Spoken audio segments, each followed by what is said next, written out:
Mr. President, thank you so much for doing this interview. Let's just start right off. As we speak right now, it is more than a month since the bodies of the Henry cousins, as well as the body of Harish Singh, were discovered.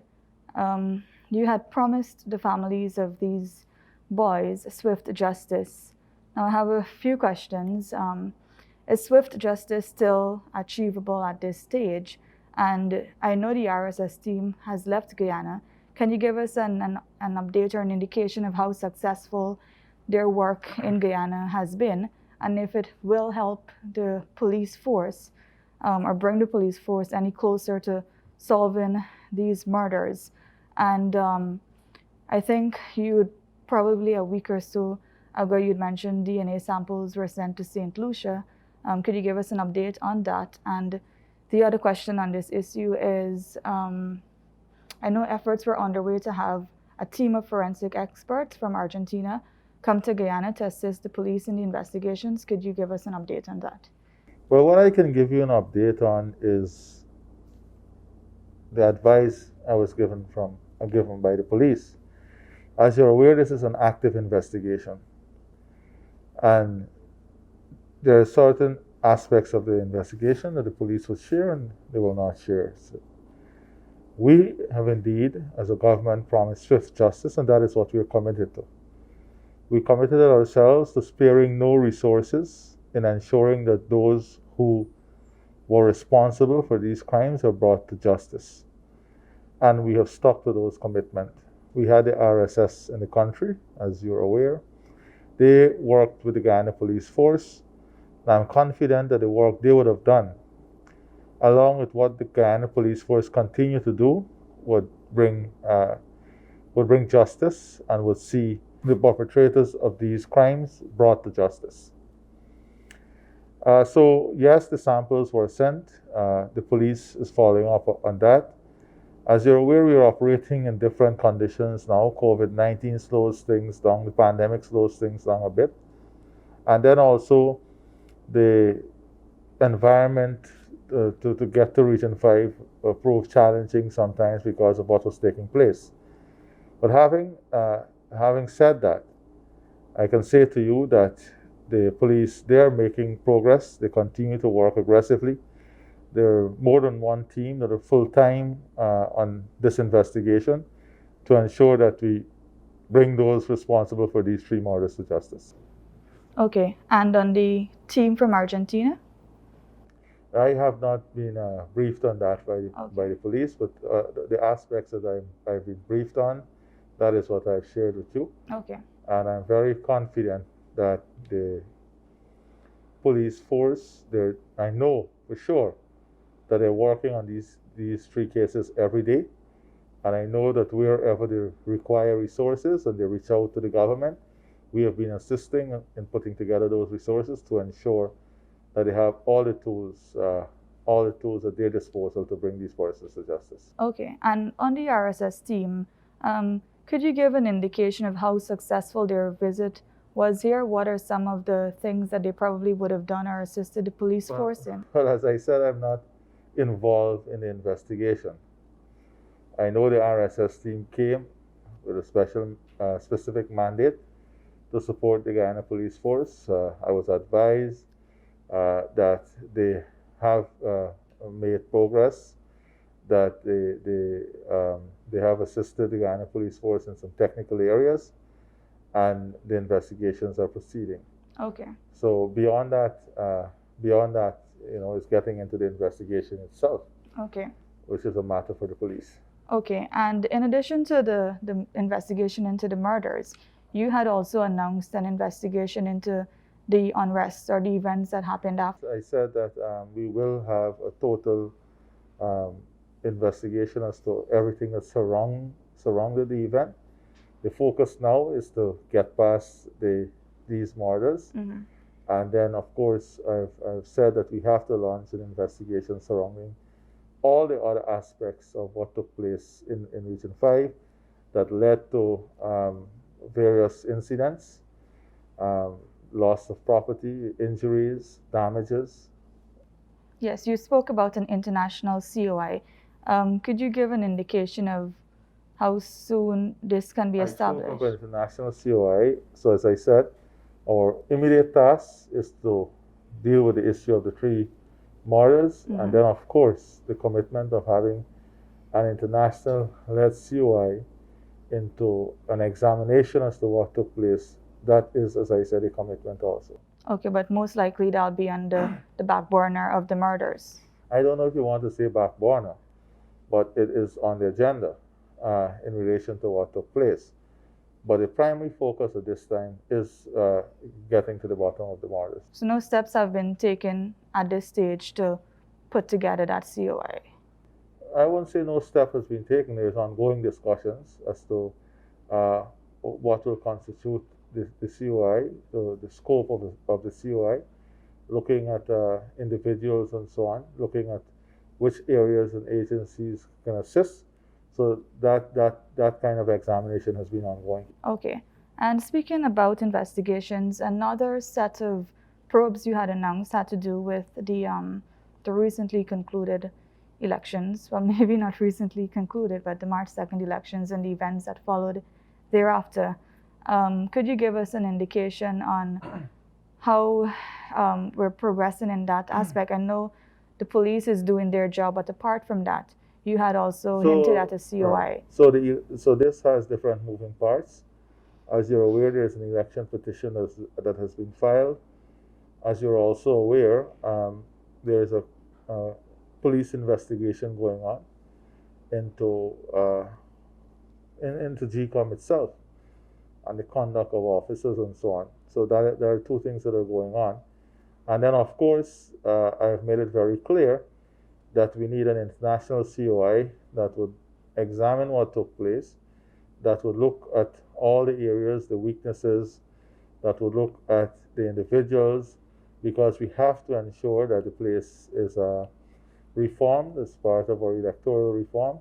We cannot continue to have an election secretariat that conduct itself in the way the last secretary, not all members, but in a way that the last secretariat conducted themselves, that damaged the international and local, regional credibility of our country, damaged our democracy, and really set us back in terms of our development pathway. So yes, that investigation is necessary, and we're going to move on that also. As you're aware, there are many things that we had to get done. We had to have an emergency budget. Then we had to deal with the issues in Region 5. We have COVID, the pandemic. We are busy talking to international agency to reprogram resources. So there's a lot that is going on at the same time. You know, government is not only a one-shot barrel. Government has many different wheels moving at the same time. Yeah. And our focus is to also get the government settled, get things going, get people back to work, and to start to create better conditions that will improve the life of our people. Yeah. A lot of people have been affected by the elections and the fiasco that followed. So I think a lot of people are looking forward to seeing what more is going to be done to ensure those who are guilty of wrongdoings are held accountable. So against that backdrop, could you give a timeline, a possible timeline for this COI? So Devina, you have hit the nail on the head. You are saying it yourself as a journalist, that there's a lot of people out there who want to see justice served, who want to see those who damaged our democracy, those who destroyed our credibility, those who put our country through those months of pain, that they are brought to justice. But important to that also is the system itself, ensuring that the system is corrected, ensuring that the system does not create an avenue for things like this to reoccur and happen again. So in relation to a time frame, in having the COI, I would say that it is in the not the medium term, but the immediate term planning for the government. So as we proceed towards the end of the year, we have already started a conversation with various international stakeholders on this subject matter, and And the international community is also very much interested. I can say that to you. The international community were a key part of ensuring that the democracy was protected and ensuring that democracy won at the end of the day. So the international community is going to play a key part in this, and they are very keen and they're very interested in supporting um, such a move to get to the bottom of this. Yeah. I know as recent as yesterday, the U.S. ambassador to Guyana recommitted the U.S. government's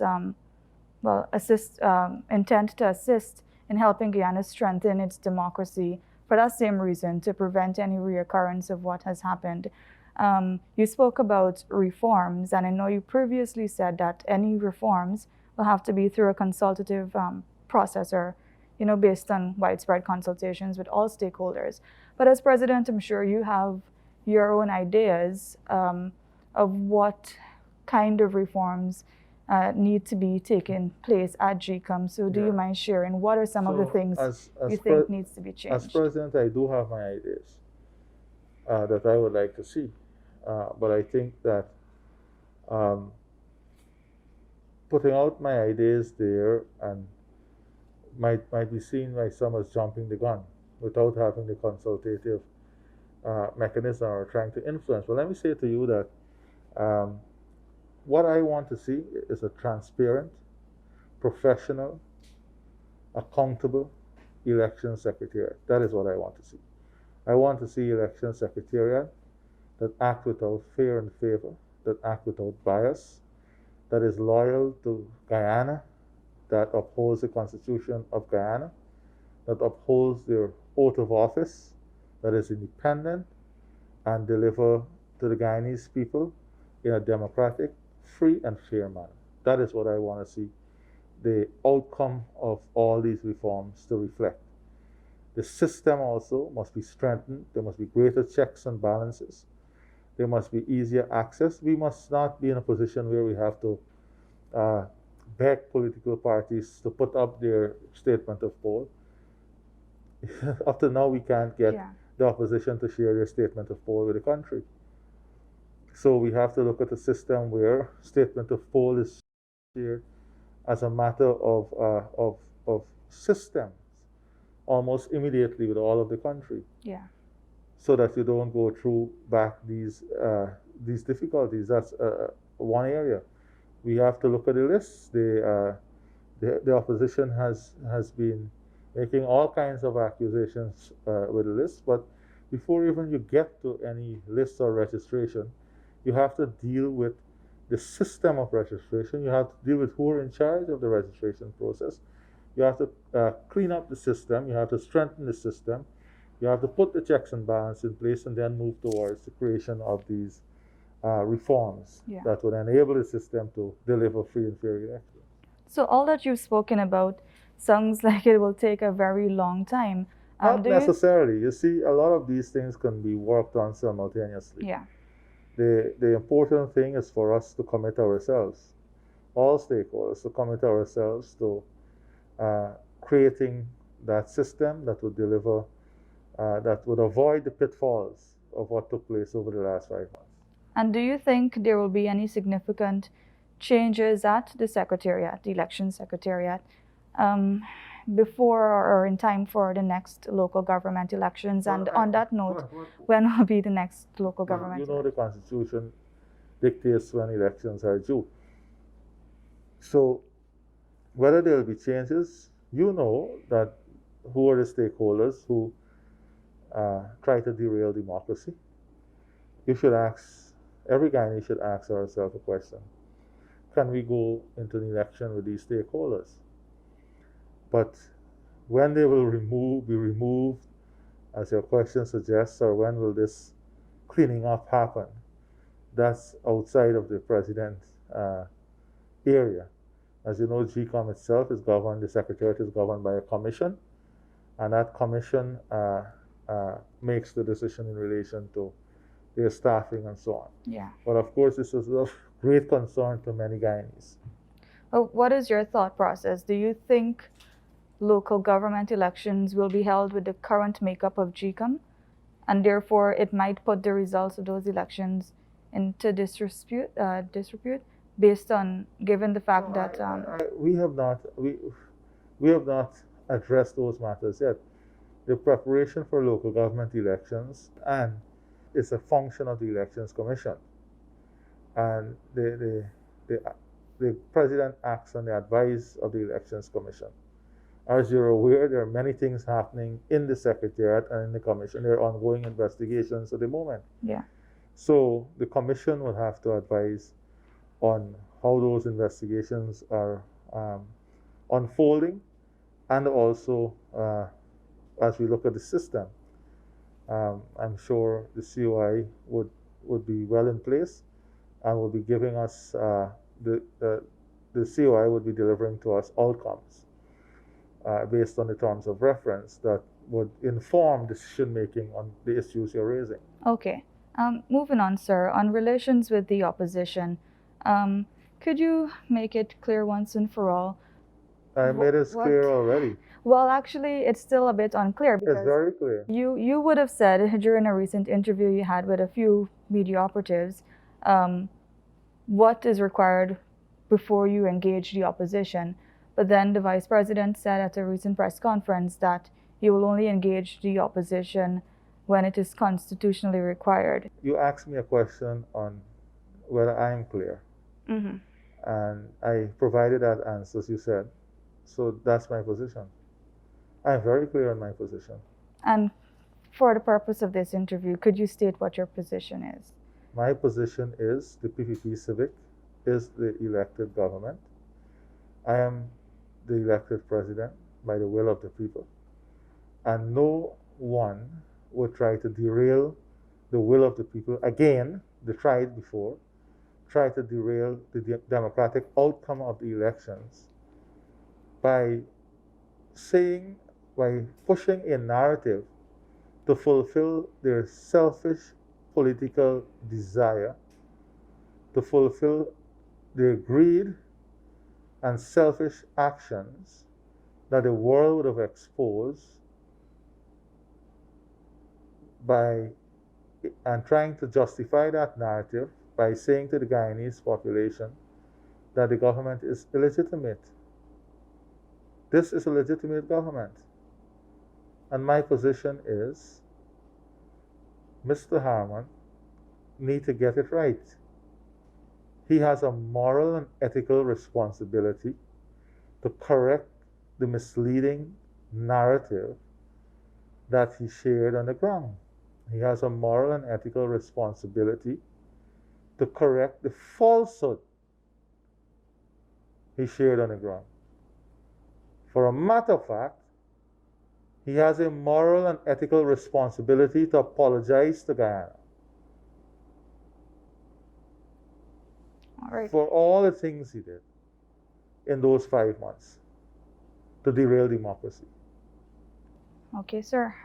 Moving on, a number of companies would have returned lands to the state that were given to them under controversial circumstances by the previous administration, and they would have expressed some sort of hope that they can be engaged with the new PPPC government to sort of perhaps get back those lands or to still pursue their development agendas. We in the PPPC are not against any development that will bring benefit to the people of this country. We are not in the business of dealing with things on an individual basis or to personalize issues. No, that is not what we want. We want the system to work. We want to ensure that things are done the correct way. And yes, a number of persons came forward and they handed back their lands. And we have made it very clear that when all these lands are handed back, then we will have a review. Persons are free to reapply to renew their interests. There will be a review, and in that review, I'm sure once the justifications are there, in that review, once we see their seriousness to the projects, then the government will definitely support any project that is for the benefit of Guyana and Guyanese. But you can't have lands that were allocated to people with no money paid and you had vesting orders issued, or not even 25% of the payment of the land made and you had vesting order. Yeah. That is what we cannot tolerate. Okay. And moving on, sir, during the campaign trail, you would have announced the implementation of a monitoring mechanism so that the public can hold the government accountable to a number of issues, including primarily the manifesto promises.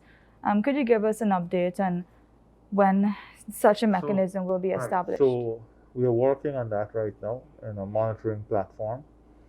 One, as a decision-making guiding tool for government itself, where we can integrate what happens from the NDC, from the level of the NDC, all the way to the ministries. And so we have understanding as to what are the issues on the ground. And then also we are in the process of building a platform that helps the population to monitor our manifesto's commitment and to see how the government is performing against those manifesto commitments. So these are things that are in the works at the moment. We're building those platforms, and I think by the end of the year, we should be a long way to realizing those tools to help in monitoring and evaluation. Do you have an idea in mind of how exactly this unit will work? Can anyone from the public send in their concerns and queries? You don't even have to send it to the ministry. So what we are envisaging is an integrated process where at the NDC level, when you go there to make a complaint, it is reflected in real time on a central database, maybe at the Ministry of Local Government. And then the Ministry of Local Government has an idea of the type of issues, and then they will share it with other line ministries or departments so that you can have a response time that is shorter and you can cut the bureaucracy and the cost of doing business. That is the whole focus. Yeah. And once again, I know I've been asking a lot of questions but about timelines, but do you have a timeline for the establishment of this? This is something that we're working on as we speak. We're starting to put the variables in place and to build a system. We have to build a system, and then we have to test it and implement it. So that is a phase that is going on now. So hopefully we can have resources in the 2021 budget to move towards implementation.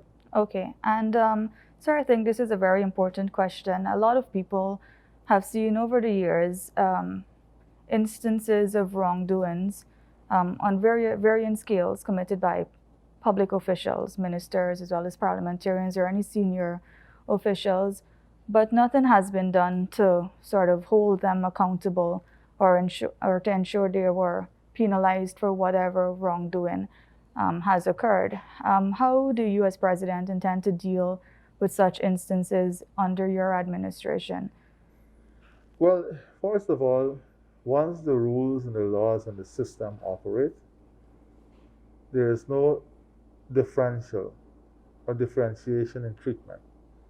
The laws and the rules has to be applied across the board.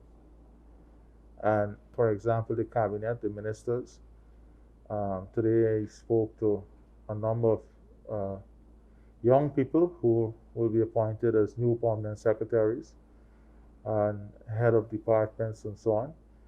And as you see, we have a lot of young people.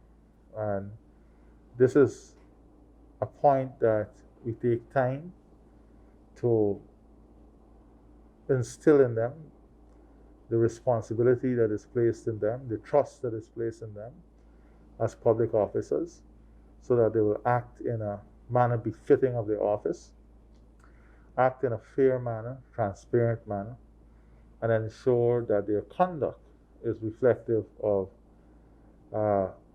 one that not only shows respect, but allows person to respect the office in which they hold. Yeah.